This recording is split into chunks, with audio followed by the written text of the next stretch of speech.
നമ്മുടെയൊക്കെ ജീവിതത്തിലേ സത്യമായിട്ടുള്ള കാര്യം പറയുമ്പോൾ ആർക്കെങ്കിലും ഇഷ്ടമുണ്ടാവുമോ? പക്ഷെ റിയാലിറ്റി നമ്മൾ അക്സെപ്റ്റ് ചെയ്തേ പറ്റൂ അല്ലേ? അപ്പോൾ അങ്ങനെയുള്ളൊരു 3 കാര്യങ്ങളാണ്. ഒന്നാമത്തെ കാര്യം എന്ന് പറഞ്ഞാലേ, നല്ല കാശുകാരനായിട്ടുണ്ടല്ലോ ഒന്ന് ബാങ്കിലേക്കൊക്കെ ഒന്ന് ചെന്ന് നോക്കണം. കാശുകാരനായിട്ട് ബാങ്കിൽ ചെല്ലുമ്പോൾ ഒരു ഗുണമെന്ന് അറിയുമ്പോൾ ബാങ്കുകാർ നമ്മളെ ഭയങ്കരമായിട്ട് സപ്പോർട്ട് ചെയ്യും, നമ്മളോട് വളരെ നന്നായിട്ട് പെരുമാറും. പക്ഷെ കാശില്ലാതെ അവിടെ ചെന്നാൽ അവർ നമ്മളെ കണ്ട് പാവം പോലും നടിക്കില്ല. രണ്ടാമത്തെ കാര്യം എന്ന് പറഞ്ഞാൽ, നമ്മൾ ഈ കമ്പനികളിലൊക്കെ ഒരു ജോലിക്ക് ചെല്ലണു, അല്ലെങ്കിൽ ഒരു ജോലി ചോദിച്ച് ചെല്ലണു, അല്ലെങ്കിൽ ജോലിയിൽ ഇരിക്കണു.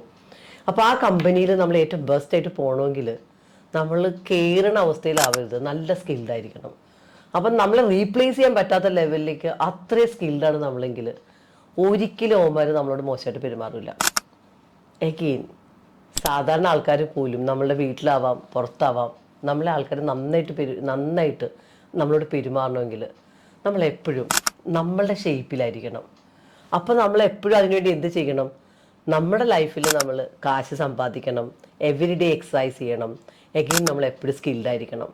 ഇങ്ങനെയുള്ള 3 കാര്യങ്ങൾ നമ്മുടെ ലൈഫിൽ ശ്രദ്ധിച്ചാൽ ഒരാളിലും നമ്മളുടെ മേത്തേക്ക് കയറാൻ വരില്ല.